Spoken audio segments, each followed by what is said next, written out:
Yes, people can be interested in new ideas when those ideas are expressed clearly and effectively.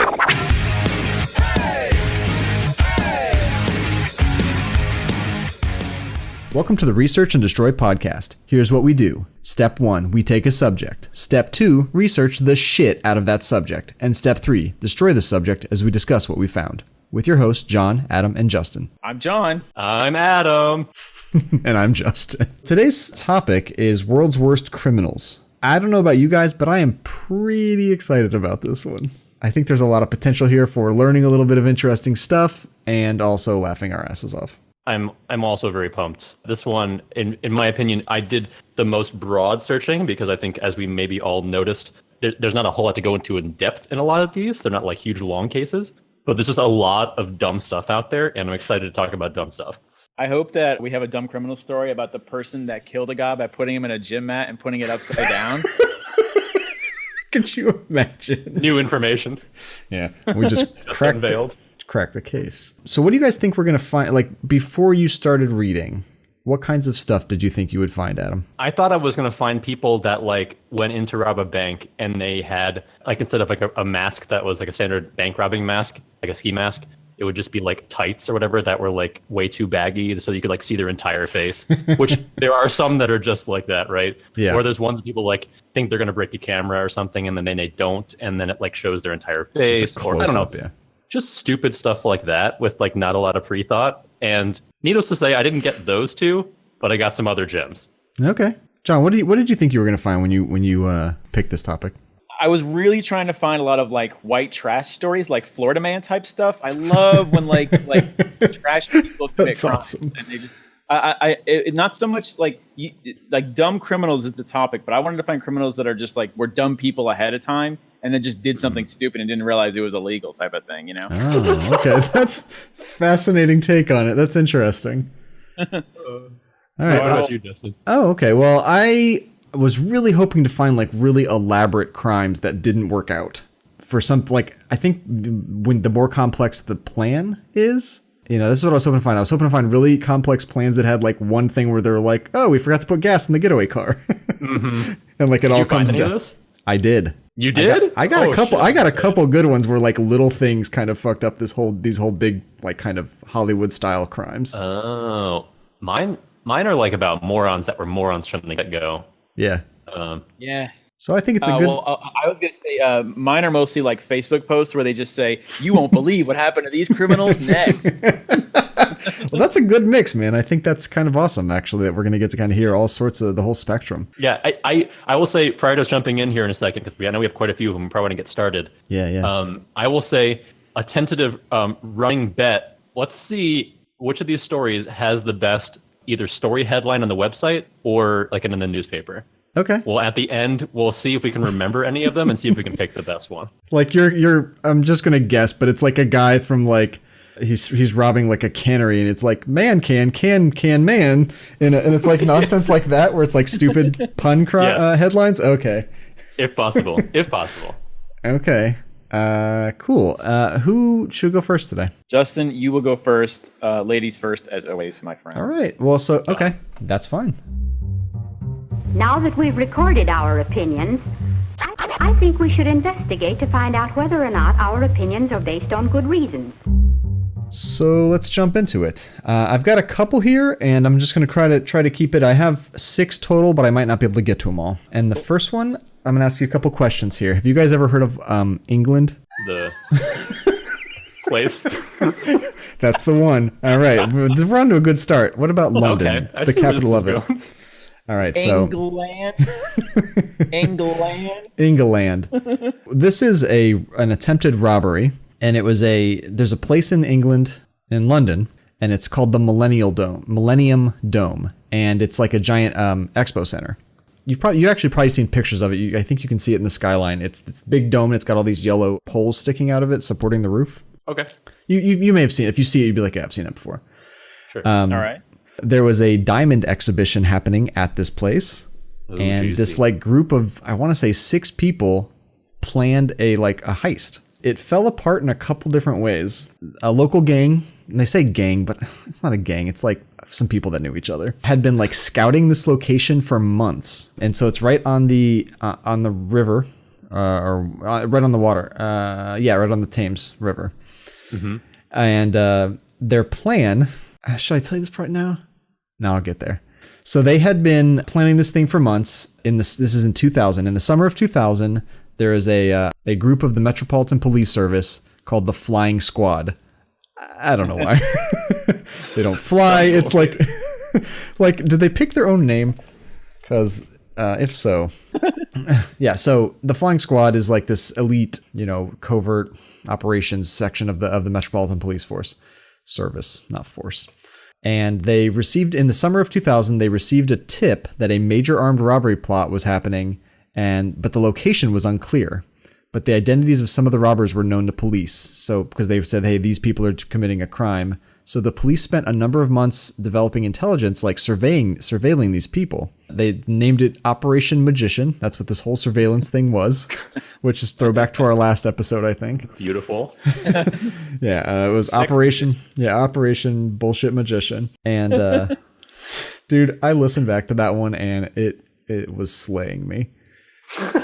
The fact we're saying I've called every single aspect of that. I like how every time we go into a subject, we're like trying to keep it like an open mind, and then we're like, and this is where it gets into bullshit. We're like, okay, listeners, you make up your own mind, except it's total bullshit, all of it. I mean, we know everybody has a different opinion, but your opinion's wrong. So there's that. Yeah. So the cops or whatever were like on them. They knew they were going to rob something. Yes, and I'm trying to I found a thing that really summarized it well, and I might be saying it a little silly. Cops over there are called bobbies, right? They are, and then they refer to the trucks as lorries constantly, and I was like, what the fuck is a lorry? And I had to Google it. Who are these Lori and Bobby characters? Yeah. I didn't know anything. French fries are called chips. Yeah. Covered a lot of ground today. We learned a lot. The police spent a number of months developing... in Angland. God. The police spent like a long time surveying these people, developing intelligence on the plot, and set up an operation. So they codenamed Operation Magician, like I said. And during the intelligence gathering, the robbery was found to be, the target was going to be the Millennium Dome in London, because the De Beers, which you've heard of, right? The diamond thing, sure, was having an exhibition there. And the men that were planning it found out that the security was really lax, and all this interesting stuff. So in February of 2000, armed men tried to pull off a £10 million raid on a security van in Nine Elms, South London. What they had done is they had stopped the security truck by blocking both ends of the street, and then they had their own truck, which was disguised as a Christmas tree truck, that they had welded a giant, so it had Christmas trees in it, and then hanging off the back, I guess. And they had, this is how I'm picturing it, they essentially turned it into a battering ram with like a giant metal spike they had added to either the front or back bumper. I guess it makes more sense on the back bumper. And the trees sticking off the back covered it. Yeah. How wonderfully British. It really is kind of amazing. So it had a huge metal spike welded onto the chassis and covered by the foliage of the trees. And so they planned to ram it into the back doors of the security truck. The plan failed because they blocked two ends of the road and had the battering ram truck they had left somewhere else, and they had parked, and it made somebody who was going for work, he was late for work, was blocked by their truck, so he took the keys out of the battering ram truck's ignition and walked away with them, or threw them somewhere or something. Oh my gosh, I'm late for work. And just so takes the keys and walks away. So then the robbers left with no choice, and they made their escape in an inflatable speedboat. This is one thing. All right. So then they attempted a different robbery later on in that same year in July, in a different area. This time they got even closer to the cash, with the metal spike being rammed into the van. They were seconds from taking the money when a police car appeared. The gang shot at the police car and again made their escape in an inflatable speedboat. In other dumb British criminal news, evil plot foiled as villain tells James Bond his entire plot. Yeah, he monologued. Wait, do we have a name for these guys? Did these guys have a great nickname again? They don't, which kind of irritates the crap out of me, because they should. Although some of the dudes' names, let me tell you some of these guys' names. Okay, but let me finish the story and then I'll get into the names. One of the big detectives, a guy named John Shatford. Got him. That's the first amazing name. His last name is Shatford. How wonderfully British. Yes. Then there's a guy later named William Cockram. I'm not joking. Excuse me. One of the criminals is named Cockram. Sorry. But it's spelled Cockram. Jesus Christ. So keep reading it like that. Yeah. Cockram, he's at it again. It's them Cockram boys. I'm sure that guy is just like, all right, guys, we need a team name. It's definitely Team Cockram. We're like, we're not calling it Team Cockram again. Well, it's like Cockram, and it's like he's the guy with the idea for the thing that's like a spike that rams into things. Yeah. It's going to be in the shape of a... No, it's going to be in the shape of a tree. Just make it a spike. I don't know. So, yeah. Williams, enough. So they got like a high up detective named John Shatford said that the second attempted robbery brought attention to the gang that they were capable of carrying out a robbery of this kind of planning. 15 months after the second attempted robbery, there was another case where a gang tried to pull off another robbery using similar techniques. This unsuccessful attack provided police with important clues that led them to track some of the vehicles that were used. Why don't they just govern the waters for the getaway with vehicle, which is always the same? I don't think they I think in the initial crimes, I'm not sure they realized how they were getting away. Or maybe they did. I guess I don't know. I mean, it's not like it's just a completely empty river in one boat. What's up, John? Adam, I think you missed the title, which is Dumb Criminals. If you're going to be questioning this the whole time, it's going to be a long episode. It sounds like Dumb Cops to me, where it's just like, oh, they're on the water again. Well, we can't chase them. Honestly, in a lot of my research, it was hard to not find like criminal investigation botched. Like that's how the criminals get away. Like a bunch of the stuff I looked at started that way, and I was like, well, this is not what I want. A year and some months later, after this thing, there was another case where they tried to essentially do the same thing, but the attack failed a third time. But the police kind of figured out some of the vehicles, and they followed the vehicles to two isolated farms in a rural city called Kent. So those farms were true, which makes sense because this is all taking place in England. So both those properties were put under 24-hour surveillance. And the unsuccessful robbery, the police received a tip-off about the dome raid from an informer.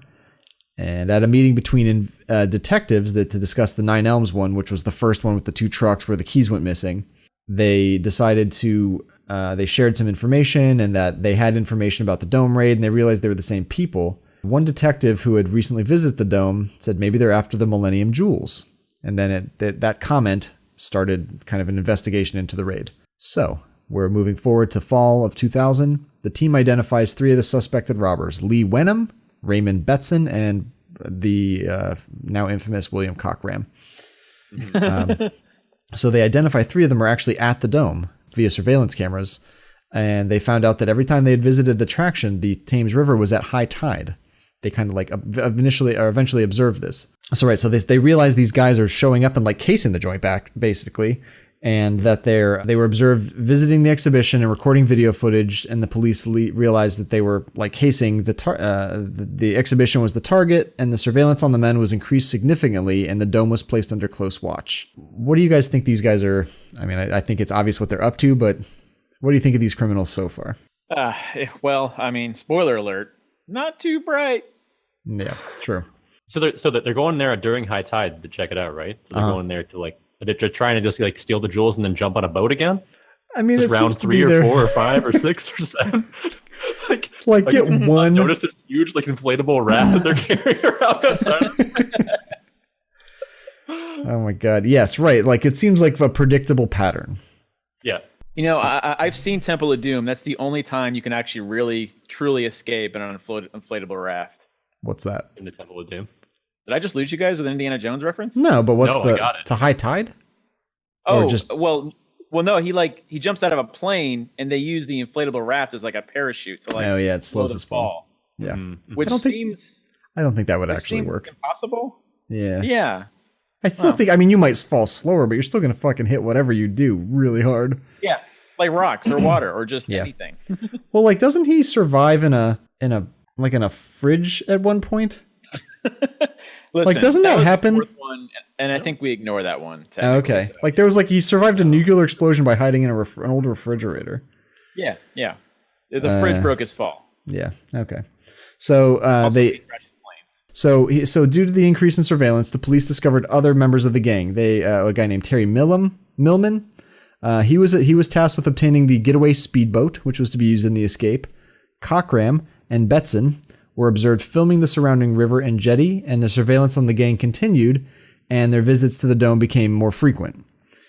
In late September, a few members of the gang were spotted testing a speedboat in a harbor in Kent. So, like, they're following these guys around and they don't know. Mm-hmm. Which is how surveillance works, I guess. They're focused. They're focused. Yeah. Yeah. So the police were still able to identify the possible days upon which the raid could take place. Basically, they realized the pattern of the police were able to identify a couple of the days when the raid could take place. They kind of identified that they were targeting the Millennium Dome, and they had figured out basically based on there were a couple attempts on, like, they essentially like set up to do the robbery and then conditions didn't match, so they stopped. Like the tide wasn't high enough? A couple of these things, I guess. Okay. They were still coming up with a name, probably, during this entire time. Like arguing about Cockram or not Cockram. Yeah. Is it Cockram or is it Ram Cock? Which one is it? Best British accent. So they had an attempt where the first aborted attempt occurred early in October and was called off due to malfunctioning of the speedboat, which was to be used for the getaway.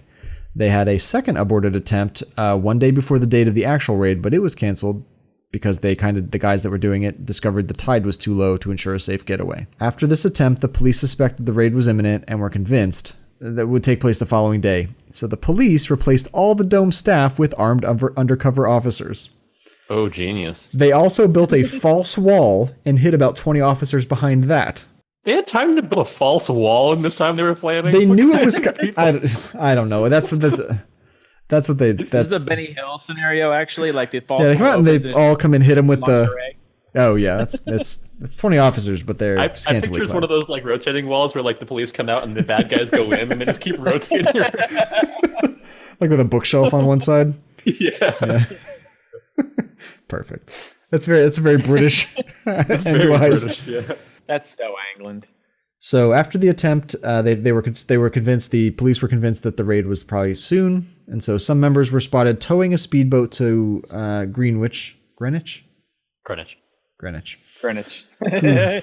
do my best. Justin, I can't let that one go. That's fine. That's why I asked. And then they were placing the boat in the river opposite the dome. So that activity kind of indicated to the police that the robbery was close. However, this was not the case. But it didn't happen. So the delay was investigated by police, and the detectives analyzed the times and days of aborted attempts and found that they had something in common: the high tide. Okay. So upon closer investigation, the police found that on each of the days where the robbery was aborted, the tide was at its highest possible level. So they kind of analyzed a pattern to predict when the raid was going to take place. And on one of the predicted days happened to be the date of the actual raid. So here's the day of the raid, that's where we're at. November 7th at 9:30 in the morning, Operation Magician was underway and was commanded by the same Detective Superintendent John Shatford. Shatford. Shatford versus Cockram, day one. Battle of the Titans. That was a great UFC fight. Yeah. I'll tell you who wins. Spoiler alert. It's Shatford. Knockout by stupidity. Shatram's got a false wall. Tons of cops. Everything is surrounded. Cockram's got a crappy name. No, dude, the raid itself, or the actual robbery itself, is kind of amazing. All right, so the officers involved in the operation included a total of 200 officers for this thing. Okay. Of which 40 were Specialist Firearms Command. Another 60 were Armed Flying Squad officers. I don't really know what Flying Squad is, but I think the idea is they're like specialist units, like SWAT team type stuff. I think they're like flying squirrels and they have those suits. The squirrel suits? Yeah. Oh, glider suits, yeah. So they were stationed around the Thames River and 20 on the river itself to hamper any escape attempts. So they did learn the thing you suggested. Yeah, they're on it. Beautiful. And so then surveillance officers were also disguised as Dome employees. The Millennium Dome CCTV room was used as the police's control room. All the officers were briefed at 3 in the morning and on the day of the raid. On the contingency plans in place before the raid, some officers were positioned behind a dummy wall, like I said, and others were dressed as like cleaners and like Dome employees and like what was the fake mustache budget on this shit? Very high. Yeah, right. It's like just nonstop mustaches and like very perfect costuming. I don't know. And they all are armed, firearms concealed, of course. So before the raid, 4 members of the gang had been identified in a GCB earth digger. I Googled that because I didn't know what it was, but it's got like a big shovel on the front and then the like scooper on the back. Mm-hmm, mm-hmm. You know what I'm talking about? Yeah. Like a big yellow tractor thing. There's probably like a special British term for it. Like it's like we call it a dump truck, and over there they call it like a refuse transporter. Yeah, it's the refuse lorry. Yeah. So, and they were all wearing body armor with gas masks. The guys that were robbing things, the gang. The men were armed with smoke bombs, sledgehammers, and nail guns. Nail guns. Okay, so this is where it gets a little interesting. Their plan. Because all these diamonds were behind the security glass. And it's supposed to hold... the security glass, I believe, was supposed to withstand something like... 12 nails? No. It's supposed to be able to withstand like a bunch of... We got them now, boys. Joke's on them, though. They brought 13 nails. Yeah, so I guess the idea was that this was like a super high-power industrial nail gun. That was the final nail in the coffin. Yep. It's the security glass was like rated to withstand like a ton of force or something like that, but the nail gun was going to be used to shoot into the glass and like weaken it and then smash it with a sledgehammer.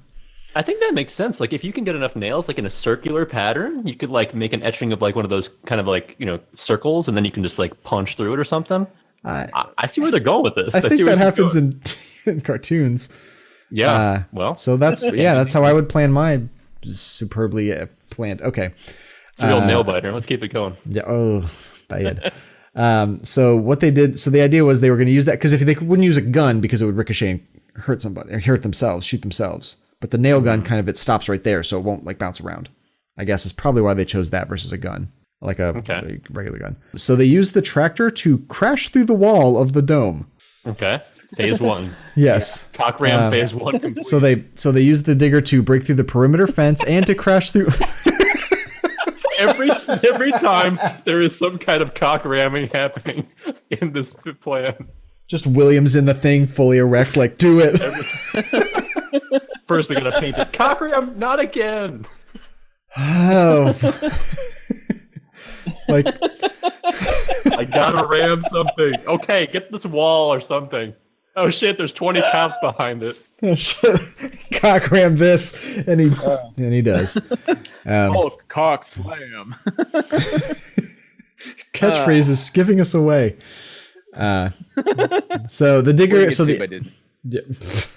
Why not? Because of the Hulk. Stupid. So the digger, they broke through the perimeter wall, crashed through the fence in order to reach. They keep calling it the money zone in this article. Which sounds sexier than I think they intend. So they get to the money zone. That's where the De Beers diamonds were kept. The digger came into the dome itself, parked outside the money zone. Once inside, one of the guys, Ciarrocchi, I can't, Ciarrocchi, Ciarrocchi. You could probably say that word out. Yeah, for my friend. Yeah, this is the Italian job. Hey, yeah. So they started throwing smoke bombs. Sorry, I just started launching bottle rockets. Well, they started throwing smoke bombs, and Cockram attempted to break the glass. Of course he did. God, he can't stop himself. He was trying to break it where the diamonds were stored inside the dome. Cockram knew that the glass could resist a force of a 60-ton ram. That's fascinating. Like, it's really fascinating to hear like the security around diamonds. A 60-ton ram. Complex. Yeah. So he pulled out the nail gun and started whacking away. They're like assembling the team, and he's like, Cockram, William Cockram, penetration specialist. So his plan was to weaken the glass with 3 shots from a powerful nail gun, and then another gang member, a guy named Robert Adams, would use a sledgehammer to break the weakened glass. And the plan was actually working, and they were inches away from the diamonds, and later on, Adams, the guy with the sledgehammer, was quoted as saying, "I was 12 inches from payday." He said it would have been a blinding Christmas. Because this was in like October. God, if only Cockram had said that line. Yes. Well, Adams, we don't all care, but good for you. Yeah, that was amazing.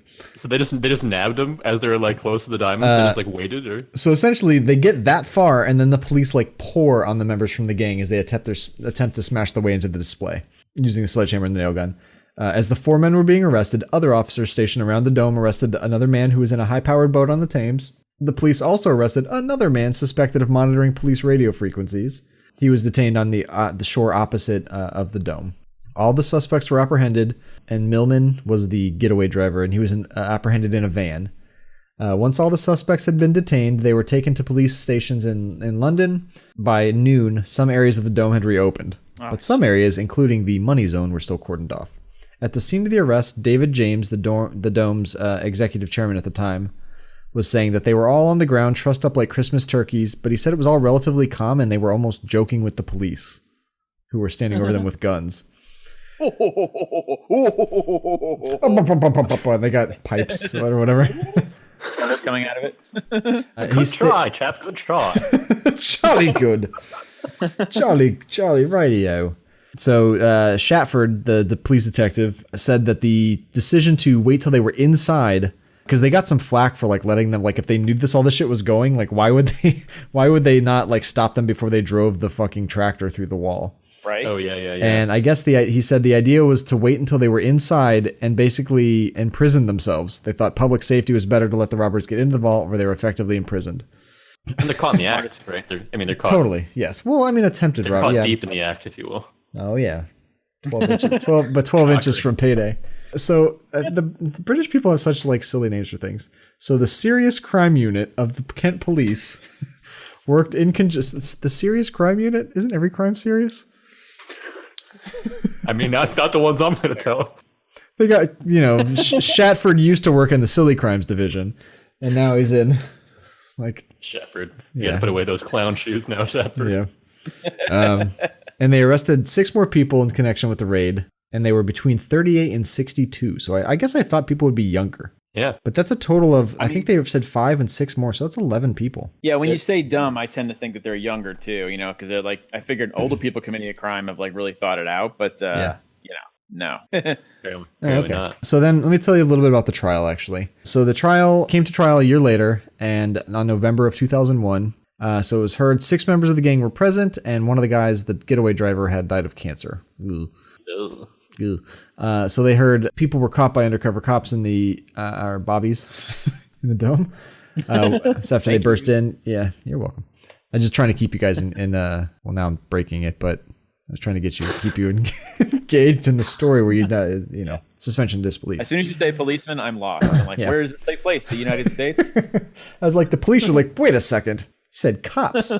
So I guess Betson told the jury that there was nobody in the vault. They found that basically that it was easy as pie. There was no security. When he found out what security was, he couldn't believe how bad it was. Like, so before the police got involved, the security was so terrible. That's why they were like, oh my God, it's like taking, 200 and it was, I think the value of what they would have stolen, it would have been the largest bank robbery ever. And it wasn't technically bank, right? It was just like the largest robbery, right? It would have been the biggest robbery in history at the time. It was a haul of 350 million pounds worth of diamonds, which I don't know what that is in dollars, US dollars. Maybe Adam, you could calculate. 1 pound is like $1.3. Okay, so that's 350. So that's like 550. I do believe it's somewhere in the range of a billion. Yeah, it's a whole hell of a lot more than I have. How do you haul a bunch of diamonds away though? Are they tiny? I think diamonds for their size are pretty like they're precious gems, right? Yeah, I'm curious, like on a boat, it's not gonna work. Well, obviously, speedboat. Yeah. Like size matters with diamonds, right? Like the bigger they are, the more valuable, right? Where are you going with this?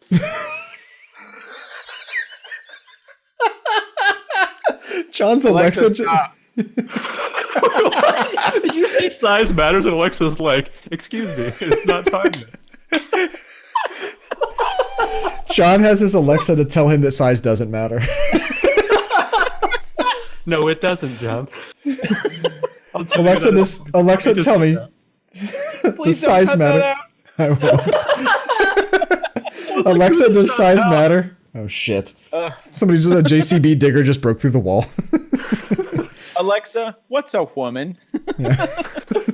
Oh god. Is it actually telling you? Yeah, it's an adult female human being.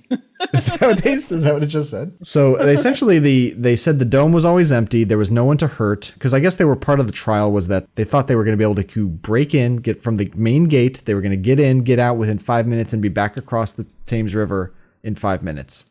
He said no one was going to get hurt. There was no one to hurt because the dome was always empty. He explained the nail gun was brought not as a weapon, but to break the glass. The ammonia, I guess there was ammonia, was used to contaminate any traces of blood left by them. So, like, they were trying to, like, say all these things. I guess the prosecution was saying all these things were brought as weapons, and really they were, like, brought as tools. Yeah. He explained that the body armor was actually, they were wearing body armor, was actually to be used for the raid, after the raid for protection, because he was scheduled to meet somebody to discuss the sale of the gems. That makes sense. Yeah. Here, do you want to buy $500 million worth of gems? Pew, pew, pew. No, I don't. You're dead. 3 months. The trial took 3 months. So they failed big time. This is a story of multiple failings, honestly. Cockram, who was sentenced, Cockram really was the head guy. I didn't realize that. I thought he was sentenced to 18 years. Other people were sentenced to 15 years. Two guys were, Betson and Cockram were sentenced to 18 years. One guy was sentenced to 4 years, 15 years, and then the one guy died. Yeah. And the digger was actually used in the raid, was put up for auction. If that's of any interest to you. The tractor. And one guy got away, and actually they found him 3 years later in Spain. One guy that was involved got away, but they found him later. A guy named Hurley. I do have one more story if you want me to tell it. Yeah. Sure, okay. Go for it. So this one takes place in the good old United of States. In the most America of states. Do you know what state I'm talking about? Texas. Bingo, bango, bongo. Yes. Back to cops already. Blue Lives Matter. Ain't no Bobbies over here. I'll tell you what. Yeah, you get that lorry out of here. Get her done. We definitely locked down our England audience. Now let's lock down our Texas audience. I've actually got two. Well, this one's better. I got two more good ones, or this one and one more good one, but we'll just do this one. I actually don't really have good. They don't really have headlines because they're like actual news stories. Yeah. Okay. Unfortunately, but I did find this. You can make one up, I guess. Okay. So this one is $1 million fajita black market was foiled by a single sick day. Okay. All right. That was pretty good. All right. And this is a subheadline in a thing I was reading. So essentially, there was a guy named Gilberto Escamilla. Sounds right. So this is pretty recent. This was in 2017. He was arrested for stealing fajitas from work. That's the summary. Hey, we've all been. But it's interesting because he worked at the juvenile detention center, and he had been buying for 9 years. He had been buying fajita meat and then selling it to outside, like direct to people that owned like fajita stores or whatever. I don't know who he was selling, but he was just selling it to outside people. And he basically, one day he had a doctor's appointment. So on August 7th, Gilberto Escamilla, he took a day off from work for a doctor's appointment, and a driver from Labatt Food Service showed up to the Juvenile Justice Department building and called the kitchen to inform it of an 800-pound delivery of fajitas. And the woman who answered the phone was like, yeah, we don't serve fajitas. And that's when the driver told her he'd been delivering fajitas to the Juvenile Justice Department for the past 9 years. So the receiver of the call rushes off to the supervisor, tells her what's been going on, and that kind of breaks the case. So he reports to work the next day and is confronted with the discussion, admits he'd been stealing fajitas for 9 years and selling them to people. He kept it up for 9 years, which is a really long time. So he essentially, this thing calls him a Tex-Mex bandit. Jesus Christ. You got a name. Yeah. So he bought 800 pounds of fajitas. So they thought maybe it was a one-time thing, and that 800 pounds was worth about $30K. But that's just that piece. But he'd been doing it for 9 years, and I don't know how frequently, but he'd just been basically getting it from them. The detention center would pay the delivery guy, but then they would never, because he was in charge of that stuff. No one ever like noticed the 800 pound, the money that was going to that. And then he would turn around and like put it in his truck and sell it to to vendors and stuff. Mm-hmm. And so he got caught basically because he took a sick day and the delivery showed up. He ended up stealing, embezzling, I guess what they call it, because that's the term, $1.2 million in fajitas. Shit. Yeah, that's crazy. I would now like you to guess, because he got in trouble. He got convicted. What was his sentence like? Okay, for that much fajita meat? Oh boy, that's a solid. I mean, that's a solid like 20 years. 20 years? Yeah, well, I'm just going ridiculous because like Justin's playing the guessing game, so I'm like, let's go ridiculous. Yeah, you should go ridiculous. I'll just say I'll say 10 years and 6 months of payback, like in whatever is public service. Well, you guys are close, but it was 50 years. What? Oh. Oh man. And ADA there basically said, we feel a strong message should be sent. To what? So he basically didn't just pleaded guilty, trying to. Yeah. So they dropped. I think they dropped one of the charges, but he still They just got. sniffed him and they're just like, "Yep, this is the guy." Yeah. Well, I think that he got caught. He got caught fajita-handed or whatever. But he, yeah. So the original delivery. He was walking by you, sir. There he is. That plate that they come out with the grilled vegetables on it. You just had to be that obnoxious person in the restaurant that orders that, and you're like, you had to hang your head whenever the waitress is bringing it over, and you're like, oh my god, this person had to have the goddamn fajita. Because you don't want to. It's got the grilled onions on it. It's all you can hear and smell in the whole restaurant. Individual buyers he had lined up. He said it was selfish. It started small and got bigger and bigger and out of control. It got to the point where I couldn't control it anymore. He waived his right to a trial and pleaded guilty, and the judge did dismiss one of the charges, but then concluded that it was one of the most bizarre theft cases in South Texas history. Yeah, I doubt that it was. And then this article says that it was one spicy fajita. Some lazy ass writers. BuzzFeed again. What's going on, man? No, I do have one more thing if you want to hear it. Yeah, if it's quick. Sure. Okay. So there's a guy who, so I don't know if you know about, it's back to the UK with us. There's a guy named Hugh Rodley. I'm not making these up. These are real names. And I don't know. So you know how people can be like lords of various families and stuff like that? And they actually are all titled. There's a lord. Well, you cannot buy most of lord titles, but you can buy one called Lord of the Manor. And I did look it up. It's technically you're a lord, but you can like. Is Bruce Wayne Lord of his Manor? Yeah, he is Lord of Wayne Manor, but he doesn't live in England. So true. Well, actually, the real guy does, right? Isn't he British? The actor? Batman? No, the Christian Bale? Or is he Scottish? He's one of those island people. Yeah. It's island. Wait, who? Michael Caine? Christian Bale's British. Oh. He has an accent. Well, like when you see him in an interview, he's hello, top of the morning to you, or whatever. Well, he says it in his Batman voice. Really locking in that English. Yeah. Hello. All right, so this guy, he technically, if you buy the Lord of the Manor, like none of the actual other lords really recognize you as a lord because you could just buy the title, like from someone else. But he still started. He was rich, and he started calling himself Lord Hugh Rodley. Which also sucks. a port name has to be. Oh yeah. Hugh Rodley. I've heard you got a few broken pipes. Or whatever. You might need a Cockram to fix that. I hear you're looking to get cockrammed or I like how he's a lord and a plumber. I mean, yeah. Well, he just bought the title. Lord Luigi. That doesn't happen. So he essentially he found a corrupt. There's the oh boy, I'm gonna mess this one up. Sumitomo Mitsui. Sumitomo Mitsui Banking Corporation. They had some office. It's a Japanese banking company, and they had offices in London. And so this guy, Lord Rodley, 61, he teamed up with a gang of international cyber raiders, which I hate the word cyber, so I'm sorry for saying it. I hate it. Otherwise known as anonymous. Yeah, well, just it's if you're ever listening to news and you hear the word cyber, you know they don't know what they're talking about. Correct. It is not a term anybody uses in technology. Yeah, it's what like government people say and like news people that don't know it. Right. So, yeah, so essentially it's a term they used on like local news stations back in the 90s. Are you on the cyber webs? Go to www. You know.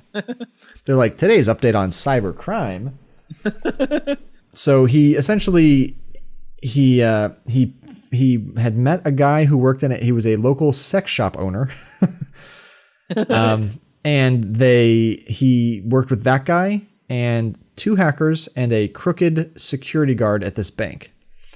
And he had the security guard position. Essentially, the security guard made it look like he was going to have a late night poker game in the bank. That's how he presented. I don't know. He did this for a reason, basically why people were showing up. He moved all the cameras so they wouldn't be pointing at the right places. And then he had 2 hackers basically come in and install keylogging software on all the computers there. And what that does is it captures everything you type into the computer, basically all the actions. And they captured like hundreds of accounts from the bank. And then they found like these huge bank accounts, and he had the sex shop owner, a guy named David Nash, create a bunch of fronts. This is Samuel L. Jackson trying to see what Newman did in Jurassic Park, right? Like he's checking all the keystrokes, but there's like millions of them, and he's has to like smoke a cigarette to lower his anxiety, right? Okay. And then he recruits like a teenage girl who sometimes browses the internet to fix it all for him in 3D space. She goes, "No, it's a Unix system." www.cyberunix.com. Yeah, it's an interactive CD-ROM. I just saw a thing the other day, kind of. That's what they say when they get in the car. Do you remember that? Yes, I do. And I'll tell you what, because that came out in 93, 13-year-old me, I was like, oh yeah, interactive CD-ROM, this is the future. I saw something the other day that was talking about how, for as technological as the DNA, technologically advanced as the DNA was purported to be there in that thing, that all the other technology is super not forward thinking. The only way they could imagine self-driving cars was literally cars that you didn't have to steer, that were on a rail. As a person, as the least technologically savvy in this podcast, I thought that the night vision goggles was the most badass thing in that movie. Well, as a 13-year-old, you were like, whoa, that's amazing. And then you just realize they're just filming regular and putting a green color on it. Are they heavy? Then they're expensive. Put them back. Who says that? The lawyer? The lawyer, yeah, the squirrely lawyer guy. Oh, the Weasley lawyer. That dude gets... Yeah. He's like, we can charge anything we want. 1,000, 2,000. Chomp. Yeah. Okay, so... He gets chewed out later, obviously. Oh, good. Where's the lawyer? Something fall at that point? Yeah, the goat leg. It falls on the window, remember? Oh, God. Oh, yeah, and it's big bloody stain. That's such a good movie. So this guy isn't doing any of the things, but he's coordinating it all, this Lord Rodley. But he has the corrupt security guard. He has the 2 hackers go up. They get the key logging stuff, and they start taking stuff from Toshiba and Casio and all these huge firms, and they're trying to transfer all this money to all these secret accounts or whatever. They tampered with the CCTV closed circuit television cameras and severed cables, but it didn't work because when they actually recovered footage showed him laughing and joking with the conspirators. This is not, he's like, yeah, it's all turned off. It's like what you said earlier, where it's there, I've turned it off by turning this thing, and now it's my fingerprints are on that, and here's my face. You found it. You found that story. Yeah, pretty much. But so that they used the keystroke software or keylogging software to reveal username and passwords, gave them access to accounts of big companies like Toshiba, Nomura, Mitsu, all these Japanese countries that I don't know all of them, or Japanese companies, but Toshiba I know. I'm sorry. What's the other one that happens here? None of the other ones really I interact with. Yeah, you almost turned slightly racist. Toshiba and Ching Chong Bing Bong, and I don't know. I'm literally reading words. I just don't know them. Anyways. So they kept trying. www.kkk.com. My God, man. Hey, turns out your dad's a member. I recognize that mustache. I recognize that mustache poking out. You can slightly see its shape in the hood. So essentially, they kept trying to wire. They were in total trying to wire, I want to say it was 320 million pounds, which is at the time of the thing was $618 million worth of funds they were trying to wire. And the transfer form was so complex, they kept missing settings. And eventually they were not doing it that night. So that night was when they went in to get all the data that they had been keylogging. And then they were trying to transfer all this money. eventually like some person, like they did it so many times, like failed that it caused like kind of set up a red flag, and someone was like, yeah, they keep trying to transfer all this money, it's a red flag. And basically they like went to the tapes and found the guy and found out who they were working with, and like they all got busted. Didn't I say don't the know. magic word. Yeah. Please. Transfer Anyways. initiated. Yes. So Do not take that please out of the podcast. no, I won't. Yeah. So the Heck of crap. teenage me didn't realize that was Samuel L. Jackson until like much later. Like I didn't. Yeah. Like I'd seen other movies with him and was just like, huh. I guess I just didn't really like process. Like I didn't recognize Newman as Newman either until I like went back and watched it later. I didn't like be like, oh, that's the guy from Jurassic Park. Yeah. When you're a kid, you like always know. Yeah, I didn't know the actors' names. I recognized the Jurassic Park guy, Sam Neill. Like when I'd see him in other things, I'd be like, "Oh, it's Jurassic Park guy." I don't know. Yeah, he's got a kind of distinctive look, but it's has he been in other things that I would recognize? Probably not. That one sci-fi movie with. Oh yes, Event Horizon. I like that one. Yes, Event Horizon. Yeah. That one's really good. It's on Netflix right now. Actually, you should. It's on Netflix right now. Yeah, I know. Well, anyway, so what do you guys think of the stories? I couldn't tell how good they were. Oh well, I mean, tell 3. That's fine, and then we'll you can cut out 1 if you really have to. Yeah, but I liked the Cockram story. Yeah, that one. I bet you did. That one obviously is gold. The ending was good. They were way more successful and intelligent than I thought they would be from the beginning, and they're way more intelligent than everybody that I will tell you about. All right. Well, I will say this: it's going to be a nice wind down through the podcast. Like Justin's guys were at least British and had some intelligence. Once you get to mine, forget it. No, it's all okay. Yeah. Well, let's do that. Let's go from most sophisticated to least. Okay. So I guess mine are pretty dumb people too. I got quite a few, but they'll be pretty they'll be kind of punchy. So okay. We'll kind of go one at a time.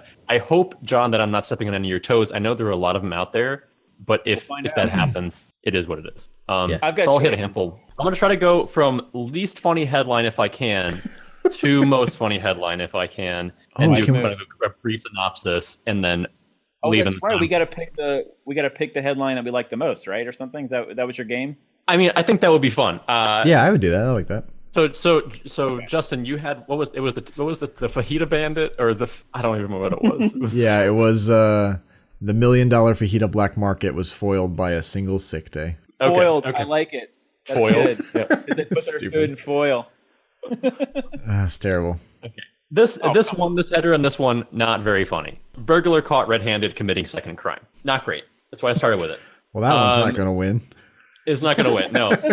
Briefly, Darren Kimpton, counsel described the offending person as a clumsy, pathetic person who planned to steal items and sell them to buy Christmas gifts for his elderly parents. Aw, that's nice. That is so sad. Sweet. What was he stealing? Addict.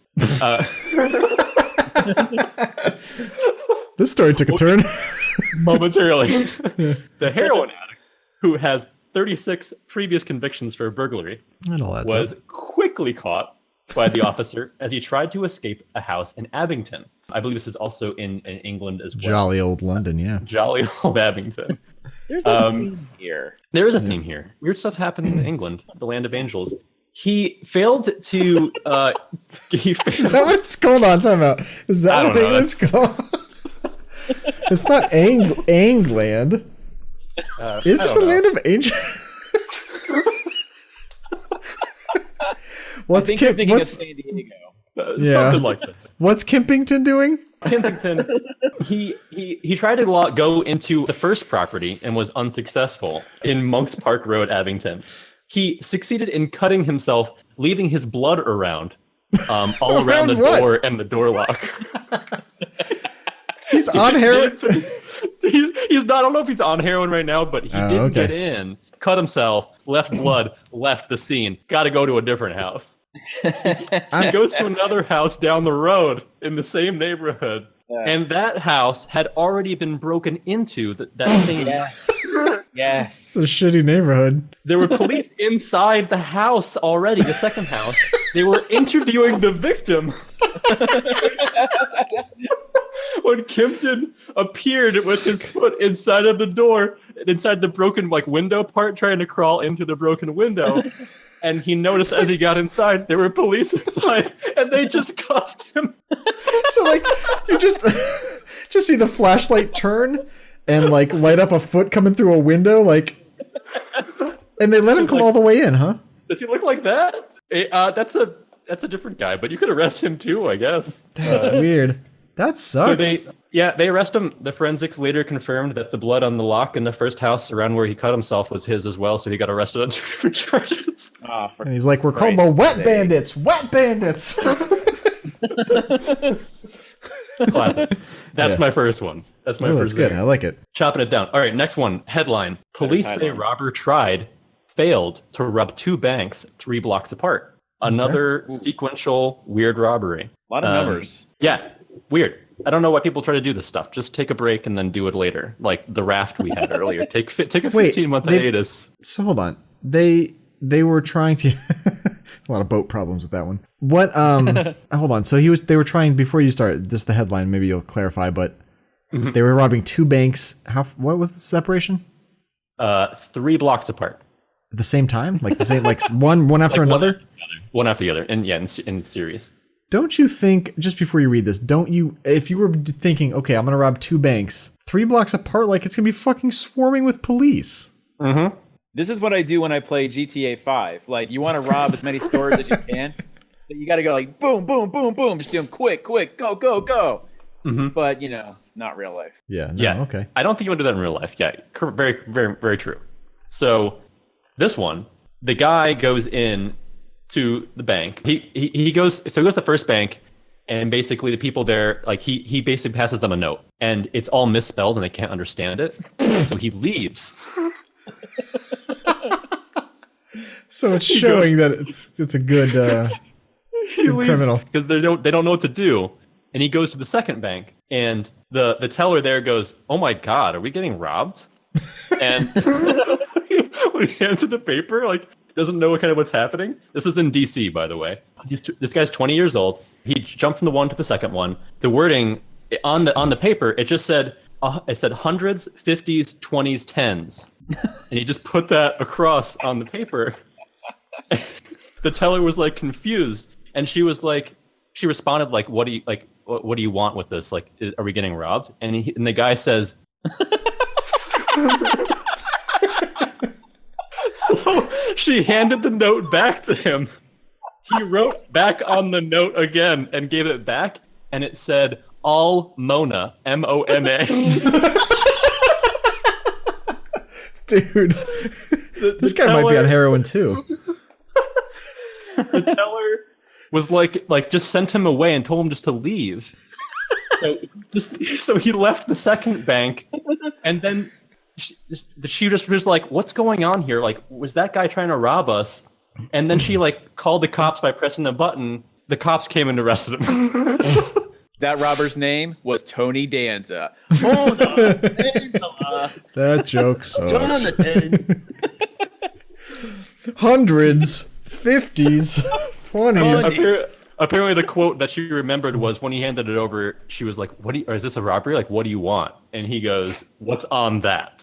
Is what he keeps saying over and over. So why do they do notes? To not raise suspicion? Yeah. Yeah.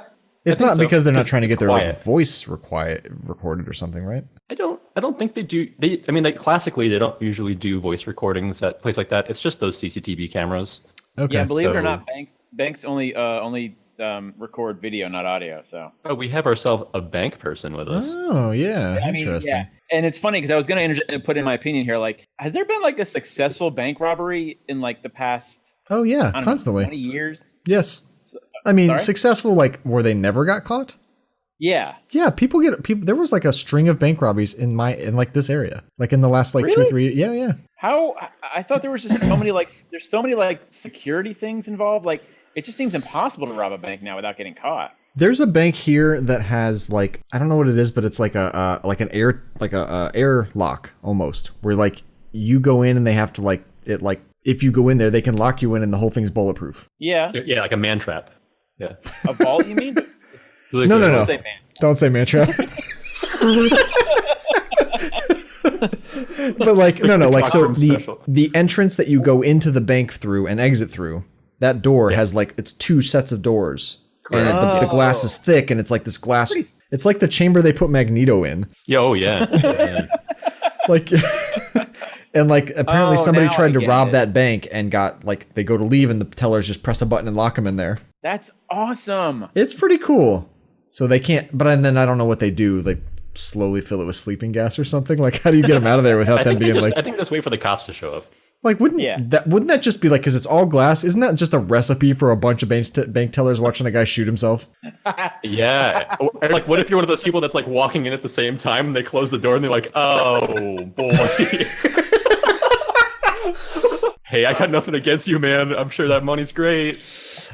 Listen, I see. Go to spend all that. Yeah, I see you got all that Mona. Listen. Yeah, I got. What's that letter say? They gave you money with that? Yeah. Interesting. And I think if I remember correctly, that bank actually has a entrance and an exit. Like there's like a flow. It's like very controlling flow. Oh, like you can't go out the indoor or in the outdoor? Right. True. And like the wall, like there's Back the to wall. the man trap. Oh yeah, man trap. Sorry. No. There's pre man trap. The guy, he gets arrested. Don't say she's man just- trap either. All right. All right, number three. Here comes the headline. Robbery suspect who left his phone number is shot by police.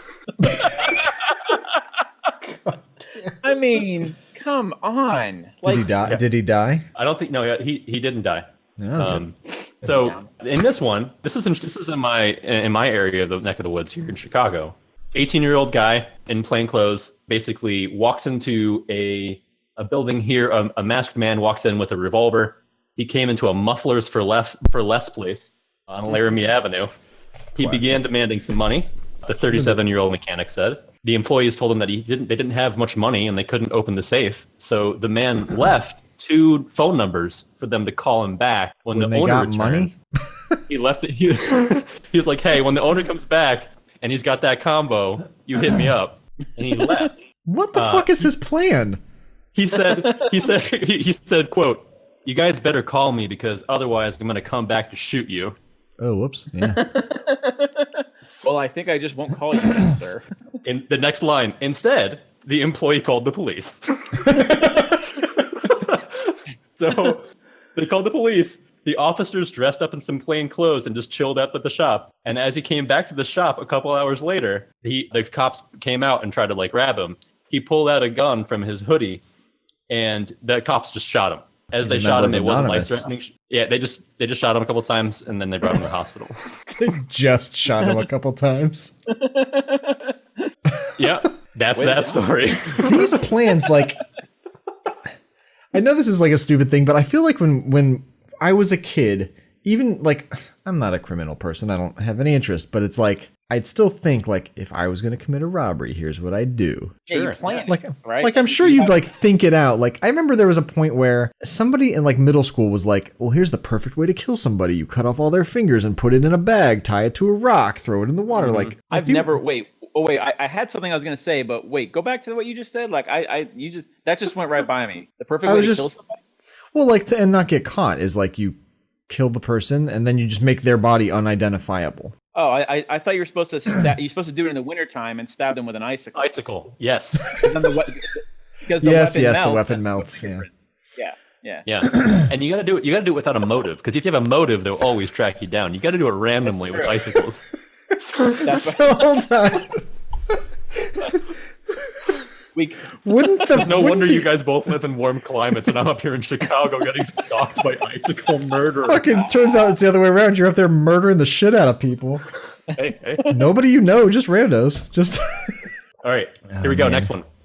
Header. This just in. Robbery suspect drops birth certificate. Letter from mom says he's no longer a free man. What? That criminal's name was Barack Obama. This is out of Boston. This is going to be Trump quick with rat. God. This is Zachary Tantoni, a 26-year-old Wait, Connecticut man. What's his name? Oh. His name is Zachary Tantoni. Oh, that's a stupid name. Oh. All right, wonderful. All right. Hopefully, So hopefully he's not from some stupid place. Where is he from? you Connecticut, yeah, not a stupid place. A very, very cool place. Connecticut is basically a highway, man. It's a highway from New York to Boston. We all know. It's fine. Okay, let's just skim right past that. So he allegedly robbed a woman in Dorchester, Mass. Dorchester, yeah. Accidentally left behind his birth certificate and a letter from his mother. Is there any document that identifies you more precisely? The letter, by the way, because he was a Massachusetts guy, the letter from his mother just said, "Go fuck yourself." yeah, it's your ma. Go fuck yourself.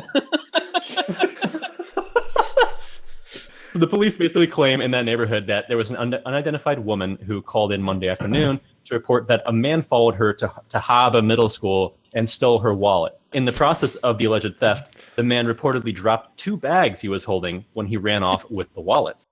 According to one of them had his wallet in it and a blood sample, a hair clipping, a nail clipping, 350 million pounds worth of diamonds. His Facebook password. Yeah.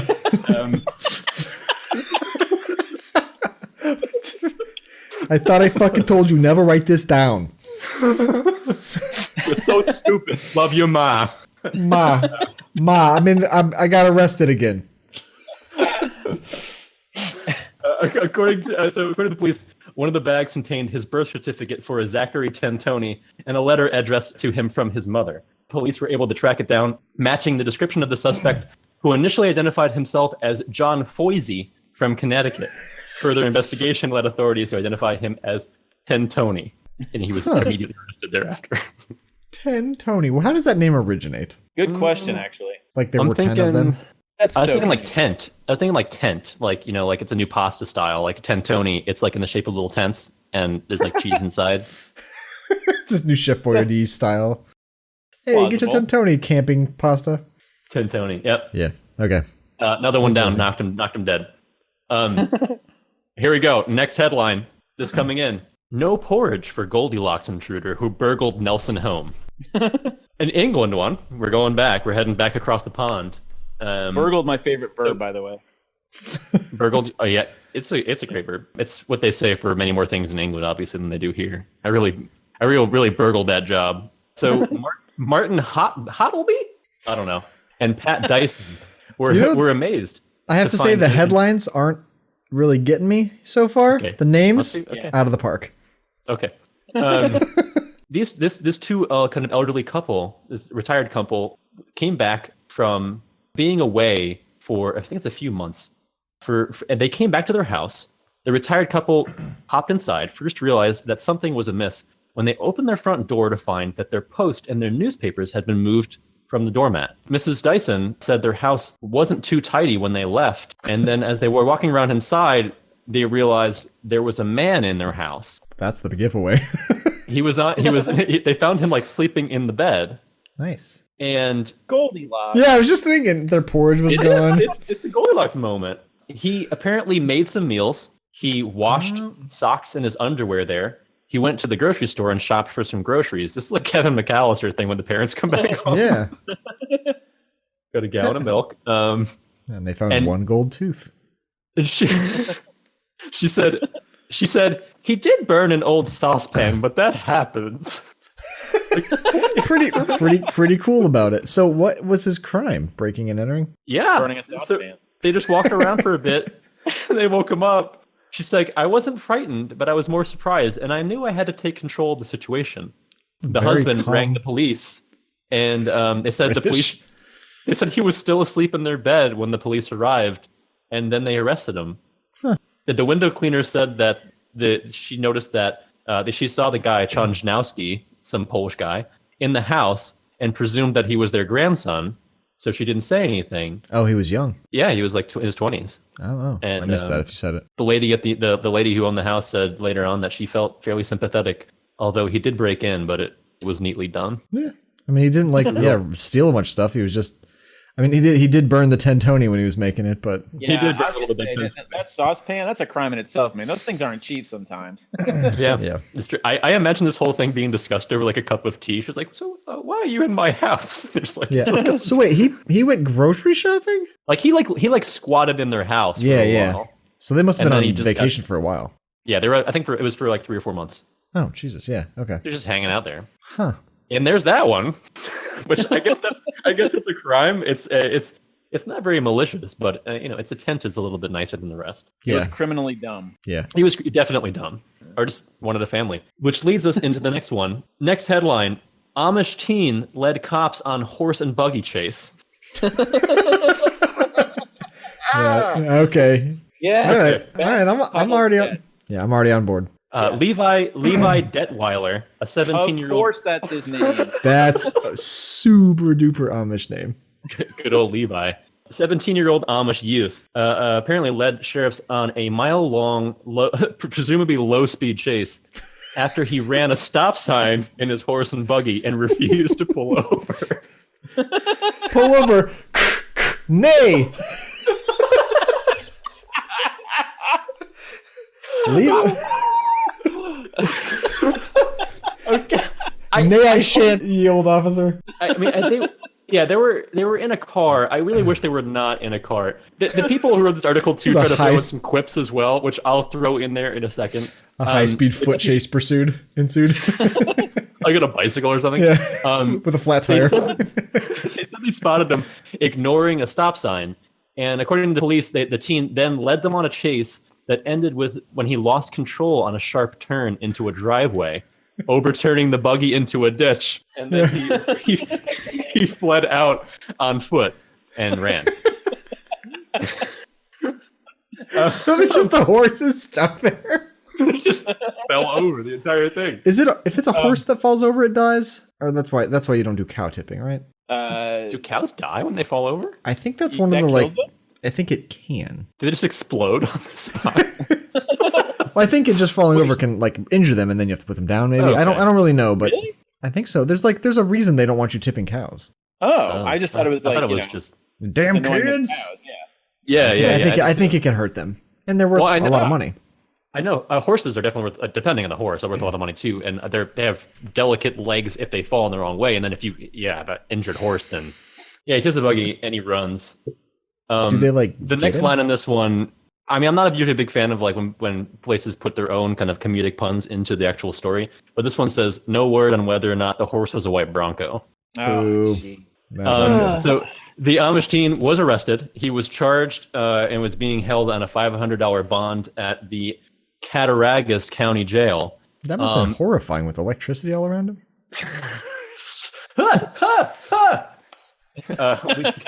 Electric candles. The question is, what was he charged with? That's what I'll leave. What's the? All right, hold on. Oh, there's a joke here somewhere. It's less of a joke, but I'm just curious. What do you think that he was charged with here? Oh, really? Oh, Yeah. running a Well- stop sign. You said he ran a red light or a stop sign. Yeah. So wow. Yeah, stop sign. There's a handful of charges. They're very specific to what you're kind of saying. So yeah. So failure to stop at a stop sign. You got that one. So he drove away. So they failed to yield to an emergency vehicle or a police vehicle. That one makes sense too, right? Reckless endangerment because the horse, I guess. Can't you let that one go? Underage possession of alcohol because apparently he would have been. I mean, the Amish got to do something, you know. Yeah. What? Well, that's why he was drinking and driving. Is that driving? Drinking and whipping, I think it's called. And then the last one, over driving an animal. I didn't even know it was a crime. That's a thing? Over driving an animal. Well, they can't charge him with speeding, so they would just making the animal work too hard. Yeah. That is a stupid crime. I mean, it's fine, but At some point, can't they just consolidate crimes and laws? Like overdriving an animal, just put that under animal abuse. Just call it one whole thing, right? Why do you have to have two separate, whatever? Pennsylvania. Someone just wanted that driving pun in there, I think. yeah, they're like, do you know why I pulled you over today? And he's like, no. And he's like, well, you were whinnying in a no whinny zone. Wow.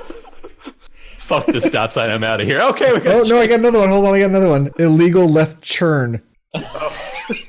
You know what? We can end the podcast on that one. Thank you very much.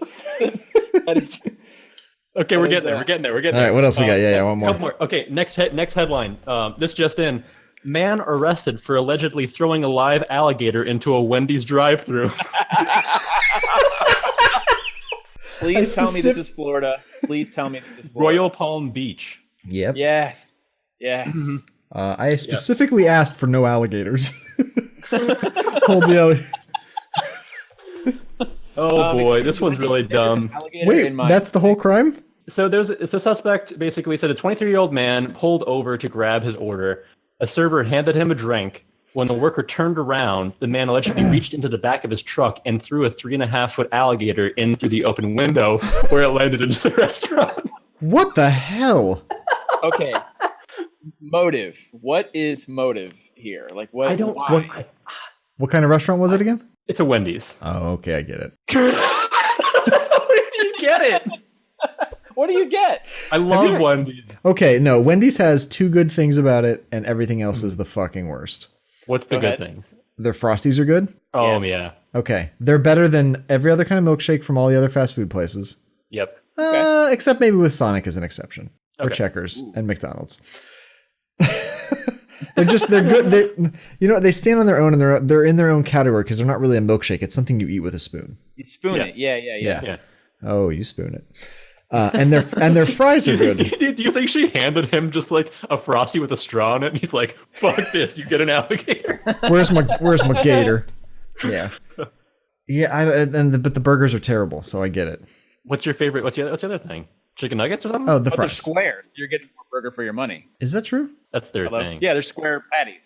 Yeah. Oh, okay. That's All right. Wait, what was the second? Fries? Oh, fries. Yeah, the fries are good.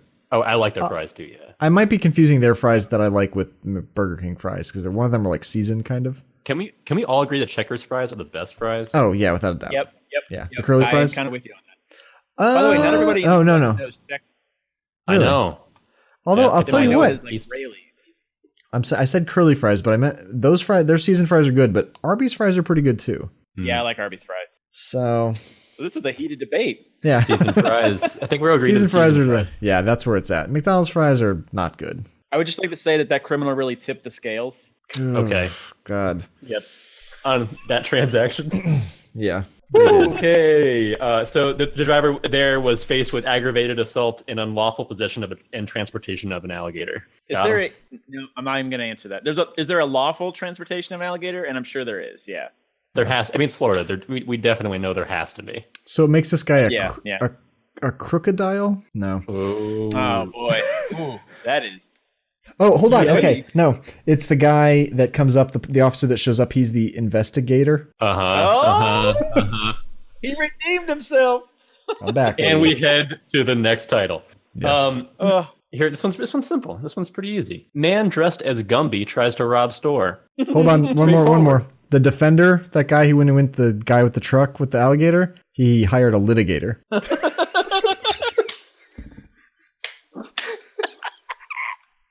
I'm so sorry. Adam, don't stifle your laughter, man. I know you want to laugh. Shit. He hates puns, I think, more than maybe anything. No, I love him. I love him. Hey, man, All right, let's see if we can get some Gumby puns. Let's see if we can get some Gumby. If you guys can throw that far back. Gator's gonna gate, I guess. They're gonna gate. Yeah.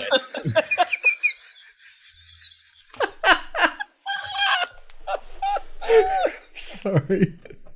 My God. Oh boy. These are all exclusively for you, John. I know Adam is like, I hate this more than anything. All right, so okay. So much. Justin, have you ever had somebody tell you that puns are like the lowest form of comedy, and you hate that person? Yeah, well, I don't talk to him anymore after that. Exactly. Why is that the lowest form of comedy?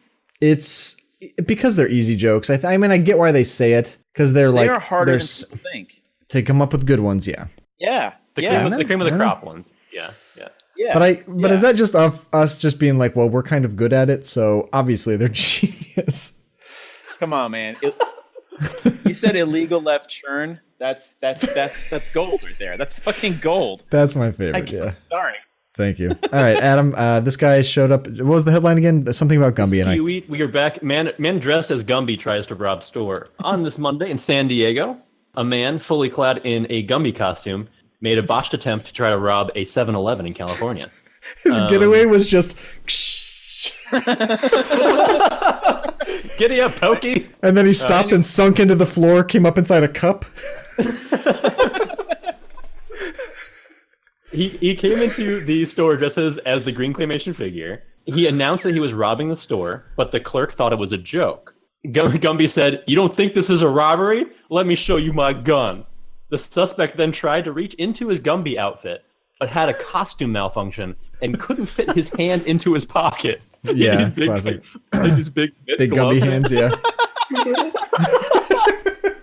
So instead of a gun, he pulled out 26 cents in change, which he dropped to the floor, and the accomplice left the store and just ran to the minivan, and he honked at the Gumby guy. The Gumby guy then kind of just like waddled out of the store, didn't take any money because the clerk was laughing at him the entire time. And after the getaway, the clerk still was uncertain whether or not it was supposed to be a robbery or not, and he didn't call the police. Later on, the store manager was like, "Yeah, you should have reported that shit." The police did come in and like watch the video, whatever, and they were like very confused. They didn't find the guy who was dressed in the mask, whatever, too, that escaped in the vehicle. What was the mask he was wearing? The Gumby accomplice. mask? No, there was a Gumby guy. I don't the other think guy? They didn't say he wore a mask at all. They just like didn't get good video of him or something. He just left and jumped in the van. It's a 7-Eleven. Like, yeah, okay, they're doing their best. I didn't get a good visual of it, or didn't get a good visual of the van license plate, or whatever. Yeah. The best part about this though was that at the end, the clerk who was laughing about it said it was funny because he'd never heard of Gumby before. So he didn't know what it was. He thought the guy that came in there in the costume was a green SpongeBob SquarePants.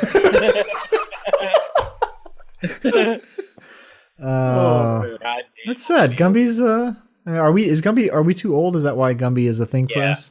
I don't know anybody older than us. Yeah, I mean I know Gumby's from before I was even a kid. It was on though when we were kids. Yeah. My brother loved Gumby when he was a kid. I mean I thought it was pretty cool too, but like the creativity of it was really cool. Your brother kind of does that now, right? Yeah, he does animation and rob 7-Elevens. Well, unsuccessfully robs. Yeah. Well, he never got caught until now. Wait until I get my mitts on. Oh shit! You bunch of blockheads. You got to be careful, Adam. They'll throw you right in the pokey. They will throw you. Woo! Got him. Okay, that's a great one. Oh, one more thing. So the guy with the truck with the alligator, he. Come on. Okay. They hand him his drink, and he's like, "I wanted Gatorade." Okay. I mean, might you have jumped the shark on that one? I don't know. I don't know. I'll allow it. Okay, I got two more. John, I hope I'm not stealing this one because this one I saw in a couple different places, and I hope that I'm not stealing it. Do you have the one about the guys that use the masks with marker? Negatron. The what? Mine are really short, and they're just like boom, boom, boom, dumb, dumb, dumb. Okay. Okay. That's how I feel mine are. I like it. I like what you're doing. This guy. Okay, next headline here. Not as funny, but they make their mark in mugshot history, and it has the picture of the two guys, which I can. This is going to be great for a radio program. I know. I need to throw it over to you guys. Let's see if I can get that there. All right. These two guys. It's Friday night, and this is. So, can I describe what I'm looking at here? Yes. It is okay.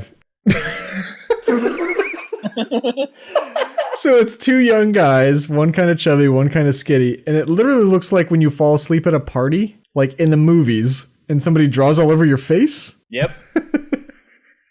This like dude, a dick and a swastika, and Except these guys, he has like a Batman mask, kind of drawn across his face, and the other guy just has his nose, cheeks, upper lips, chin, but not and above one eye colored. Don't you think? God. I'm sure they were on drugs, right? Let's hear the story. I'm not going to read the story. Yeah. We'll plot to this one. So they're in sweatshirts, they're in hoodies.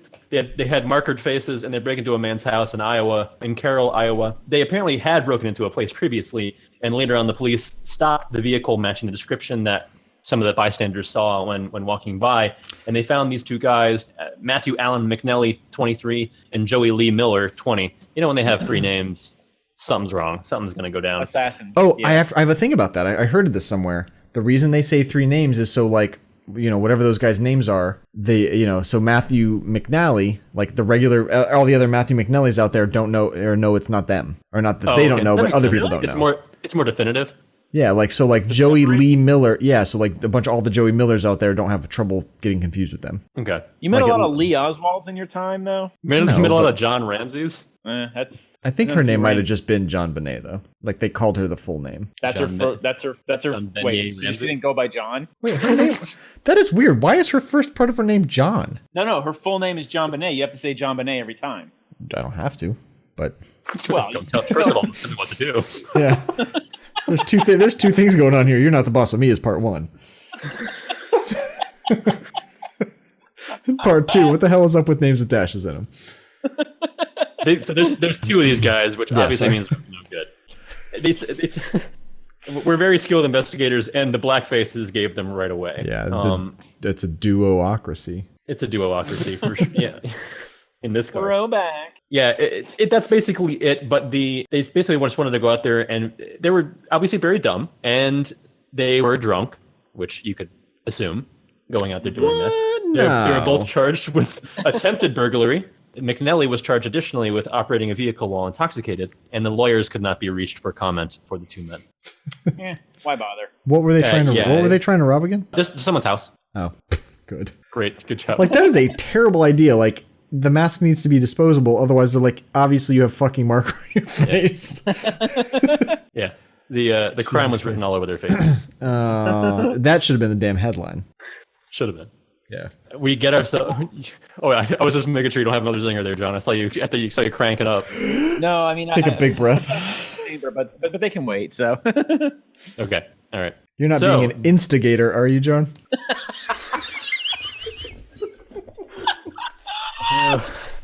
It's never gonna die. I can't. I can't help it. I'm a propagator. Okay.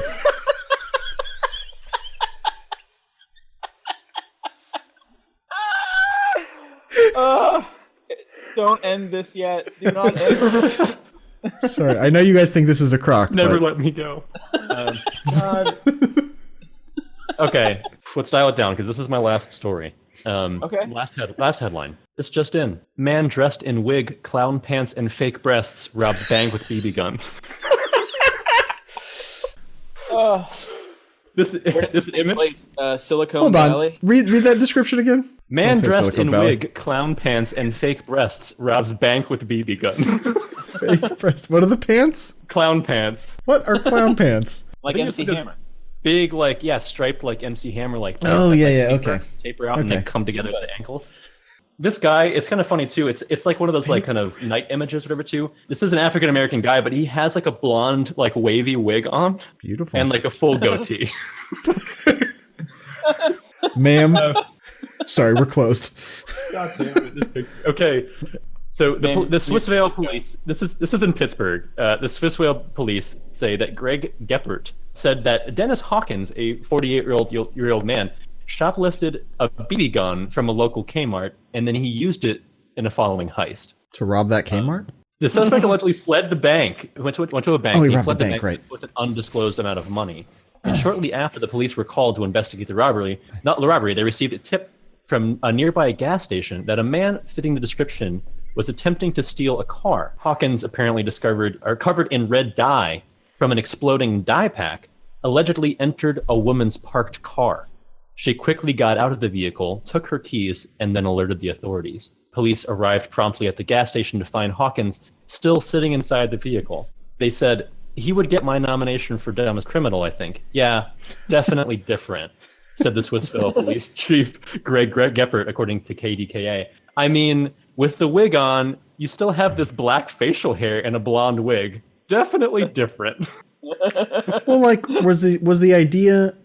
I'm sure this was not thought through all that well. But was the idea to like be really distracting, so it was hard to describe? So like he was hard to describe. I guess, but I think he like it looks to me from this image. It's literally like he covered he covered every other part of his body with ridiculous clothing, but not his face.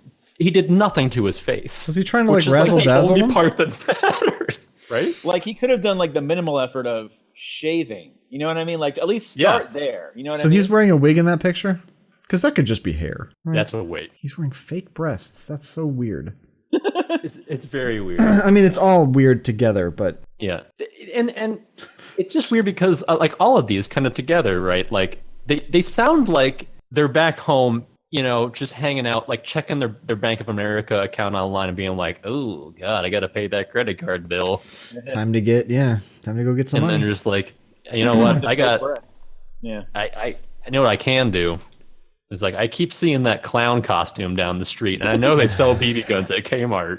You just stole a successive stealing of things eventually led to bank robbery. He stole the fake breasts, stole the... Weird. Stole a clown outfit. Yeah. Stole a wig from a wig store. Because where else do you get a wig? You just use each thing in the next... You use a wig to steal the pants, to steal the...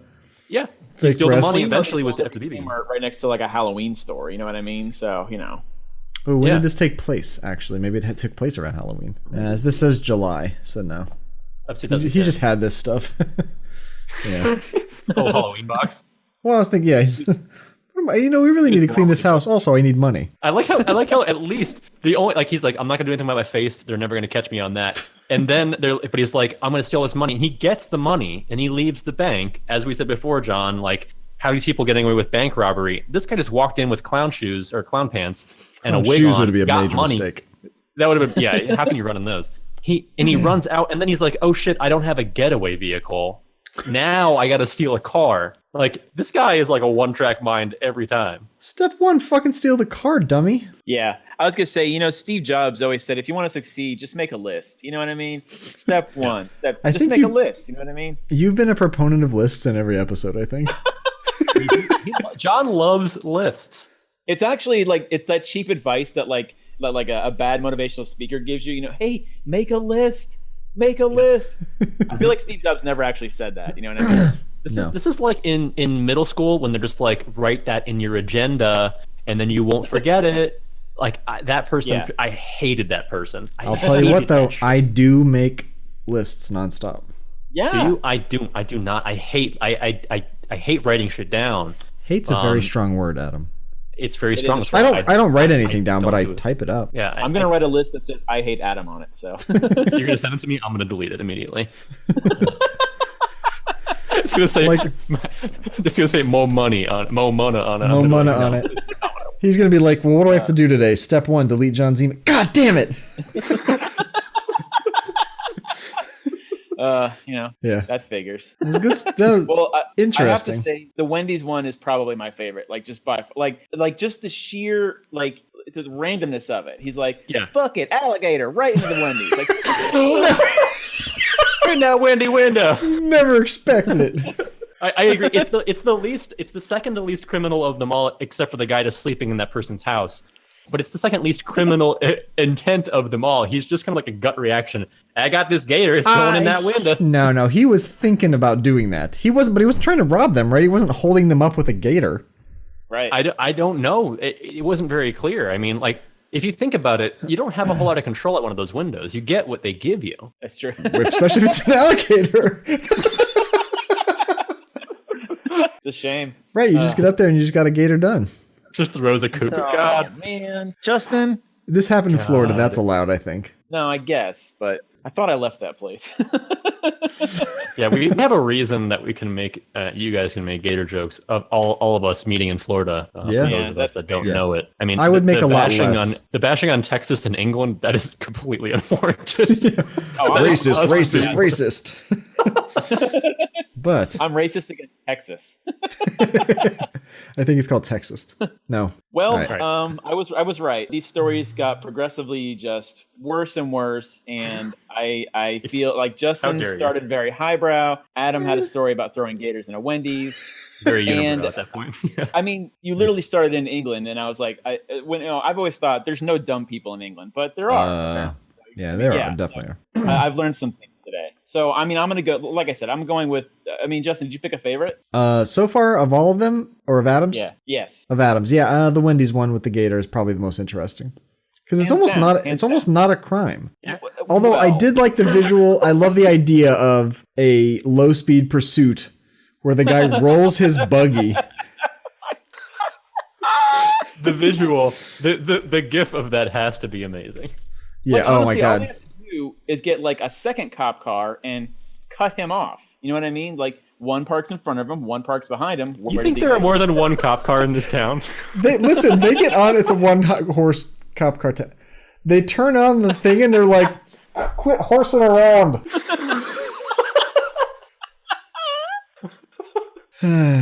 Oh, why didn't you say that one earlier? Like that one was just like right there. I know. I just thought of it.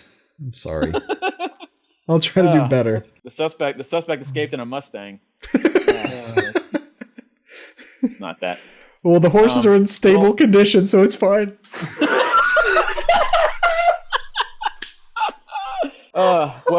He escaped back to Amish country. It'll be like finding a needle in a haystack. So. Oh, don't do that. They're like, who does this? What are you, raised in a Oh. It's fine. We'll take him to the nearest parlor and get him a nice hour-long dressage. Yeah. They love raising barns, Justin. How dare you? I know. Well, listen, that's because they're good neighbors. Okay. The man's on fire, Adam. I'm sorry. The man's on fire. God. Have you ever seen, this is actually kind of not really, well, it's Amish stuff. Have you ever seen, I watched a time lapse of them building a barn in a single day. Oh, they do it, yeah. It's they were nuts. Yeah. Like giant barn. Like they have these like huge, like I guess they must pre-build the timber framing, but it goes up like all they do. It goes like they have like, it's just the outline of the barn with like walls, and it's like wall, and then they just connect them all, and it's crazy. And they're not using they're just using manpower. You'd be surprised how much, not horsepower. You'd be surprised how much you can get done. Like if somebody takes away all of your electronics, you know what I mean? You're just like, well, yeah, I don't have shit to do, so I guess I'm gonna to read build a barn. Damn book. Ugh. Ew. Well, boys, can I take over here? Yeah, please take it away. Take the reins. Is this my portion? Oh my God. I have just about the dumbest criminal of all. Actually, I've got a few stories here, but let me hit you with this one. Picture this. 1993, Southern California. An NFL football player kills his ex-wife, and her lover. Gets away with it. Oh my God. Say it ain't so. That's not funny. That's terrible. Okay, fair enough. But, he got away with it, so I guess you can't say he's that dumb. But anyways, let me get to my real stories. Okay? Wait, what is that? What is that story of? The thing you just told, like, was that real? The O. No, I don't. Oh. That is a Ford Bronco. Yeah. Is this podcast about the dumbest criminals or the dumbest podcasters? What the hell, man? I somehow didn't connect that to that. I was thinking it was I thought there was a more recent NFL guys killing his wife. I think there is. Isn't that like the R3? What's the guy's name? He was on the Vikings. RG3. RG3. Didn't he kill people? No, he didn't kill anybody. Not that I know of. Boo. Okay. The verdict's still out, I guess. Ooh, okay. Well, but then the guy from the Aaron... Michael Vick with the dogs? No. The guy from the Patriots that killed people, too. Oh, Aaron Hernandez. Yeah. Yeah. Not so much. Well, he was kind of dumb, actually. That's actually a good... Well, it's not that funny of a story, but I mean... but he was pretty dumb about it, actually, so... But anyways, let me give you, some rapid-fire, stories here, all right? All right, yeah. Yep. So, let's start in... the greatest state in our nation. You thought it was Texas. I disagree. It's Florida. Yeah, of course. Imagine this is the story of the telltale trousers. So this guy attempted to rob of one of the most moneyed establishments there you can rob is a Lowe's home improvement store. Milton J. Hodges in Florida. This is in Cypress Cove. Attempts to rob a Lowe's home improvement store. It goes awry. He has to flee. He jumps a fence. Now, he thinks he's got away, right? You jump a fence, you can kind of figure you've got away, right? Here's the problem. The Orlando Sentinel had to point this out. He jumped the fence, and right next door to this Lowe's was a nudist colony. Blend in. Because he was the only one wearing clothes. I'm sorry. I just it sounds like something that somebody wrote for a bad sitcom comedy. You know what situation, I mean? Yeah. This is something that would happen in Home Improvement, and then Tim Taylor has something to say about it, and it's just it was so bad. Yeah, that's interesting. But it's just Wilson over there with a hat on, completely nude. Goddamn Wilson. He got charged with decent exposure. Decent exposure. That's good. Anyways, so imagine you go to rob a bank and you sort of lose your nerve, right? Okay. Yeah. Teller calls 911. This guy, I don't even know. Boy, I want to say he's dumb, but he actually just has a lot of gumption. I'll be the judge of that. This guy goes to rob a bank. This is in Ohio, and he faints in the middle of robbing the bank. Faints. So he's laying on the ground. So they call not only the police but also an ambulance, right? Because I don't know, you can't just cuff like a guy who's sleeping on the ground, apparently. So while the ambulance was en route, the guy's on the ground. By the way, he just fainted. He's kind of like woozy. He hands a note to the teller demanding all of her cash. The police are there already? He's on the ground. He just fainted. The teller's like, "Are you okay, sir?" He hands her a note asking her for all the cash. Dude, way to stick with it. Listen, I know, he's got to stick to it. Jerry Seinfeld has a way of getting things done as you don't want to break the chain. Do something productive every day. So you didn't break the chain. He got something done that day. Exactly. He made a list and he stuck to it. You know what I mean? You have to. It's how Steve Jobs got things done. Allegedly. Oh my God. So this next victim, okay, the next victim of this next crime I'm going to tell you. Yeah. Her jewelry is missing. Her electronics are gone. The window is smashed. So obviously she's hysterical, right? This is in Canada, by the way, actually. Ooh. Her French-speaking father called, okay? Called the police? I'm sorry, called her, excuse me. Okay. Speaking in French, so she sounds hysterical, right? But she explains that it's all a scam to get the insurance money. But what she didn't realize was that the officer that heard the call speaks French too. So she's telling her dad it's a whole scam while the officer spoke French too. So the cop's just sitting there, just listening to the conversation? Well, he responded because of the break-in, right? Speaking in French to her father saying this is a scam to get insurance money. The cop is right there literally listening to all of her French. Does not go well for her, obviously. Yeah. So, rapid fire. Yeah. No, I imagine people that just steal things in Canada just like break windows and like, I'm sorry, and they just put their hand in there and they grab something. I'm sorry, and keep on running away. They actually knock first. Yeah. Hey, this is a stick up, eh? Could you please give me all of your valuables? All the notes say like, give me all your Mona. Sorry for the inconvenience. The French word for money. Yeah. Anyways, yeah. Next story. Sorry. 12-year-old boy was accused of stealing an iPhone. The police are questioning him at his home. The iPhone rings in his closet.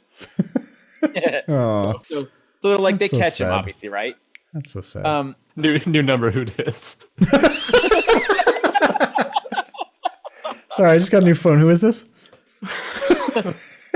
Oddly enough, he was also accused of stealing a BlackBerry because this is 2001 apparently, but he did adamantly deny that. It turns out, so I think at that point there was he's not going to get away with that one. So it's my real question. But they just caught him because the phone rang and the cops just like went over to the closet, saw it, and just picked it up. Basically, and they were like, "Listen, there's also a BlackBerry that was stolen. Do you know anything about that?" He's like, "Nah, man, never heard of any stolen phones." It's like, it's fine. They're going into business soon anyways. Don't worry about it. Yeah. Well, 2001. I mean, what cell phones are even there? Like the Nokia, the brick phone. The BlackBerry probably had that little ball on it. The little trackball. Oh, that thing. I never had a That's BlackBerry. A good thing to make lists on. I didn't either. I had the little Nokia 3310 or whatever it was, and then I went to a Motorola. I wasn't like a businessman in 2001, so there was no like need for a BlackBerry. You didn't have a Palm Pilot back then? No. You do now? No. That's fair. Yeah. But yes, there's more. There's more, boys. Sure. So you ever feel like you're having a heart attack and you're about to die? Yeah, all the time. Actually, yes. As you're and of course, as you're about to die, you decide to confess to a 17-year-old murder. Goo. No, that part never happened. Also, here's a note. Can I have all your 1s and 5s? It's a low impact crime. 1s and 5s. Sir, you just fainted. Give me all your Mona.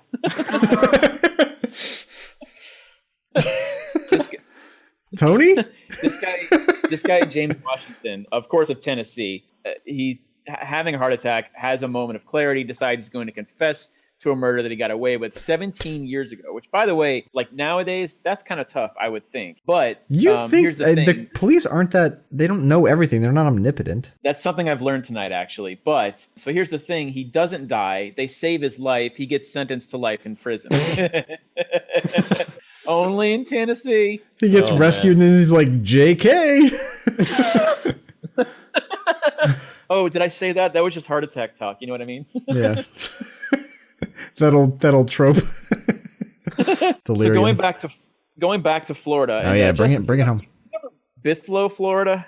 Yeah, outside of Orlando. It's like a rednecky area. Yeah, it's like a little hick town, if I remember correctly. There's like a racetrack. It has a racetrack there. Yep. Yeah. So this is a very Florida story. A Molotov cocktail tossed by Craig Aylesworth of Bithlo, Florida, tossed it at his neighbor's trailer home because classic obvious Craig. drama. Yeah, Sure. So the winds shifted as they tend to do in Bithlo, Florida, and the embers went from his neighbor's trailer to his. So, but here's the thing.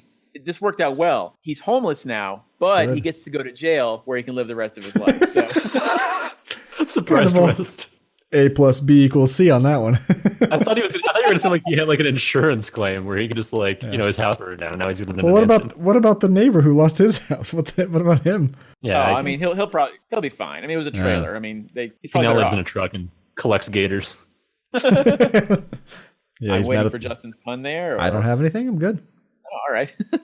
Well, I hate to pick on Florida because there's bad criminals everywhere. This is actually in my neck of the woods. So, San Francisco thief pedals his bike up to a woman on the sidewalk, snatches the iPhone out of her hands, rides away. Mm-hmm. The problem is the woman was literally, I don't know, actually, I don't even want to say the criminal was dumb here. This was just a bad set of circumstances. So unbeknownst to him, the woman was right in the middle of demonstrating the iPhone's GPS tracking device, which worked really well. Yeah. The thief was captured literally in 10 minutes. That's amazing. I fucking love that story. So let's go to, here's something you don't want to do as a criminal. Well, okay, if you guys had to name the top, well, boy, this is a tough question because we've heard so many great stories tonight. Yeah. Of all the things you don't want to do as a criminal, give me your guys top 2. You don't want to leave blood at the scene. You Okay, don't want to Adam, break. your turn. You don't want to show your face. That's fair. Those are great ones. Here's if you're gonna make a top 3, here's the third one. Don't impersonate a police officer. Okay. Yep. It could work. However, if you're trying too hard to impersonate a police officer, you start doing things a police officer would do. In the case of Mr. I don't even know how to pronounce this name because it's very Italian, Mastro Giovanni. Adam. This guy, Got it. yeah, not only I figured Adam would understand what I was saying, but I got it. So this guy went whole hog when impersonating a police officer, no pun intended. He literally pulled over another car for speeding.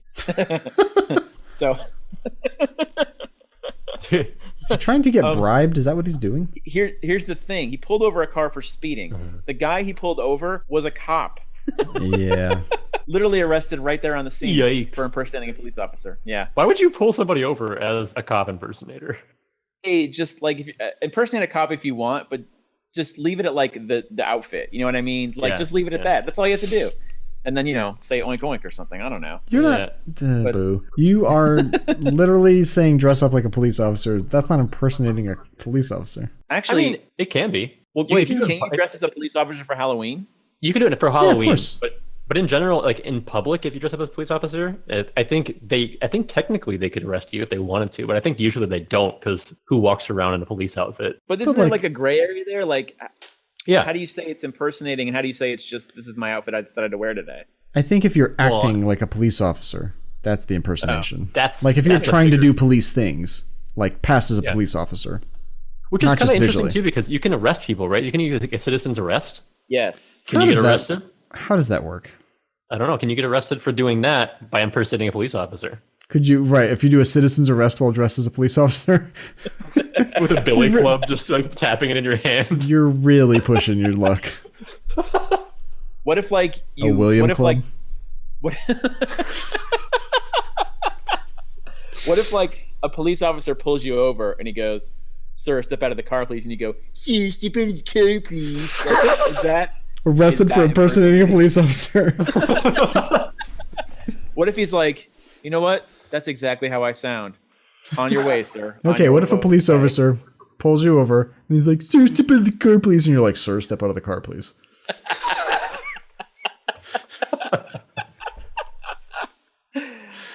I mean, you gotta kind of touche. Just let him go at that point. Who knows how it's gonna go when a police? That's why you're so scared when a police officer pulls up. You don't know what's gonna happen. It's a good point. So you get nervous and you impersonate them. Yeah. Oh, sorry, it's personality mirroring. I'm just trying to impress you. All right, you got more? Because I want more. I want more. I got one here for you. So okay, this happened in Iowa. We haven't been to Iowa yet, actually, which I'm a little surprised, but I don't want to insult an entire state. So you have been insulting states this entire time. Everything you say, you're like, yeah, true. Angling. Hey, man. So in Iowa, a man had his driver's license stolen, right? So this man worked as a bouncer. I think you can already see where the story's going. So a bouncer who had his driver's license stolen is, still working as a bouncer. The thief decides to go to the club where the bouncer works, hands the bouncer his own damn ID. See, I don't know. Can you even call these guys? I don't even know if this fits the narrative of like dumb criminals. This is just like dumb bad people. Coincidence, right? Well, it's still pretty dumb crime there with an ID that looks just like the guy you're about to hand it to, and it's not you, and you're just like, fuck it, I'm all in now. Because this happened months later, and you'd think like I should know what the picture on my driver's license looks like, and so like you're in line at the club, you see the bouncer. Yeah, I'm with you there, Adam. Actually, it's a good point. And obviously, these all sound like plots of like a Popeye cartoon. I mean, that's all I got. I mean, I wanted to do like a 50 states type thing, but that's 50 dumb criminals, and I just don't want to leave any state untouched. You know what I mean? You would have had you would have to 200. How many countries are there in the world? 300 something? I don't know. A lot. That's a good question. Yeah, one we need to research and destroy it. Yeah. Yeah.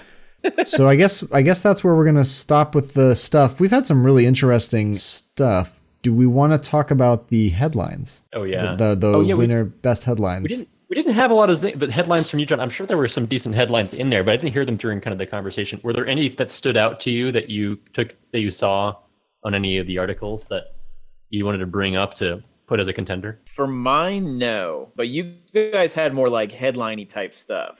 Yeah, there were a handful, right? I mean, the alligator one obviously was it was a real gem. Yeah, but my vote for the ones that I kind of threw out there is man dressed in wig, clown pants, and fake breasts robs bank with BB. That's just, they don't like bury the lead at all there. Here's the whole story. Yeah. You're supposed to like entice the reader, right? I mean, it did. I was like, wait, okay. Like all the other stuff, but when it's like fake breast, I'm like, wait, what? Yeah. Like that doesn't even help disguise you. Yeah. None of this stuff helps you disguise. Well, like pants, it's like, okay, well, I would just not be wearing pants, but like, it's not like his face looked like a woman. He had facial hair. Now that I'm thinking about it now, he tried to steal a car from a woman. I wonder if he was like, it would be awesome if he had the foresight to say, I know where this woman's going to be in 20 minutes. I'm going to rob this place looking like this woman and then kick her out of her own car and drive down the highway so they'll never know it's me. So he goes in, she's in there in her clown pants. Headline: dumb criminal dressed as alligator gets caught by redneck and thrown into a Wendy's. Your problem now. Throws him in. So there's just an alligator. Like a 3-foot alligator is, that's 3.5. Big enough. Oh, well. That's pretty heavy too. Like alligators aren't light. It's pretty crazy. All right, what did you guys do? Justin, what was your favorite headline? I liked the favorite headline was, can you read me the headline from the alligator one again? The alligator one? Yes, I can. A man arrested for allegedly throwing an alligator into a Wendy's drive-thru window. Yeah, so the headlines aren't like punny enough. They're not like play on words at all. Actually, all of them weren't really. They're just interesting. So my favorite, maybe we should just do like favorite criminal. Okay, sure. Yeah. What was your favorite criminal? What was your favorite moron? My favorite moron, I have to say, was probably, my guys weren't morons. They were like really good. They just happened to get caught. And mine were like unlucky. Yeah. So Adams were kind of like moron criminals, and that's what I liked. I liked my two favorite. I can't narrow it down. I like the drunk Amish guy, low speed chase. I'll take that as my one. Levi. Okay. That's probably my one. I like that one. What about you, John? The alligator one was cracking me up, but that might just be because of Justin's puns. And your tight link to Florida. Oh, you got roots. And also, and I really like the name Cockram. That was a lot of material there. However, man, I may have to put in a second vote for alligator at Wendy's. Okay, that's just like I like it because the criminal in this case wasn't trying to game the system. He literally was just like an agent of chaos. He's just like he would foil Batman. Batman's like, I don't know, like, how do I catch this guy? He has no motive. He's like, you know what I mean? Batman's like, why did you pick up this alligator to begin with? He's like, just in case. Just like, I can't predict that shit. Because I had room in the truck. Yeah, it's like the people that play poker, but they have no idea how to play poker, so they're not like, you can't play against them because they're like completely unpredictable. Yeah, you have no clue. Yeah. That's the best criminal. They're just like, people in there are like, my God, how was your day at work? And they're like, a guy threw an alligator in the drive-in window. I've had people throw in drinks and Frosties and spit at me. The alligator? Jesus Christ. Luckily, I like everybody else in Florida knows that if you turn an alligator over on its back, it immediately falls asleep, and then I threw it back outside. Is that true? Yes, that's true. Really? Yeah, I thought you have to rub the bottom of their jaw. If you flip them over onto their back, their brains are so small and they have such a big skull, their brains will fall to the back of their head, and there will be like a lasting connection between. I promise you, this is from Sarasota Jungle Gardens. So like an alligator expert. Yeah, alligator expert is there. And they do it on baby alligators, but you can do it with whatever. But the problem is, like, in the water, alligators go over, like, they rotate very quickly. So there's a very brief pause. But if you can keep an alligator flipped over somehow, then you should do it. I want to research and destroy that, actually, to be very honest. I don't know. That's you may flip it on its head for all I know. Who knows? Yeah. I think I like that one a lot too. I saw a couple different stories in there that weren't as catchy, but were from your guys' neck of the woods in Florida. But they weren't as great stories. So I did see quite a few Florida man stories. Yeah, they're kind of notorious for that, right? Florida's gold every time. Yeah. It's gold. It's absolute gold. I think the Amish one maybe is my favorite, and not just because it's such a rich node of horse jokes, and but just because I visualize that one, and I visualize this ridiculously slow cop chase with the chin beard. The chin beard, and then the horse just tries to turn into a driveway, and the cart just hits a rut and just like slowly tips over. Well, you know, once a horse gets tipped over, it just goes to sleep anyway. Goes right slow. I thought you had to. I thought you had to. Now you think that guy? He should have been a better navigator. Okay. Oh, come on! Why didn't he say navigator earlier? My God, man! My God. Yeah. All right. That was low-hanging fruit. Hey, buddy, I'm doing my best here. I'm doing my worst. I could give some to you to do, and that would make me a delegator. Adam, why are you frowning? I don't get it. Because every single one of these is a gate or something. But there's just a lot of words that end in that sound. I know. Dude, I'm having 0% luck thinking of words that end in gator. It's bad right now. Really? Yeah, well. Yeah, I don't know why. Justin's gotten all of them. All right. We started high up on the tree on the ladder. We've eventually kicked the ladder over now, and we're just on the floor bottom, grabbing everything that we can scoop that's rotten away. Oh, well. Sorry, everybody that's listening. This is our best. This is as good as it'll ever get. Yes. I will say that in this one, I liked doing this research a lot because it was different than the other research, right? Typically, classically, in the last couple episodes, we've gone deep on a particular subject, and then we have to say a lot about that one subject. Whereas this time, I felt like a lot of it, for the most part, I mean, even though Justin's was a little bit longer too, he had a couple that were more broad. So I think that they're kind of these short, punchy stories was also like a good change up from last week's like crazy in-depth secret societies, where we did a lot more research and a little bit less destroy. And then this week where we like It's all did some destroyed. research and just literally just destroyed everything. Oh, it was good. I liked it. Yeah. I feel the same way. Yeah, I thought it was an interesting difference in research, and the kind of story that we were telling was fun. It was good. Yeah, good laughs for sure. We brought it all the way home to Florida and England, and we love you all, but some of you a little bit less. Like especially Florida and yeah. Adam, you're gonna make a great dad one day. Yeah. That's no good. All right, let me just close this bad boy up. So if you have any thoughts or crazy crime stories or worst criminals, or there's a subject you want to hear, you can email us, show@researchanddestroypodcast.com.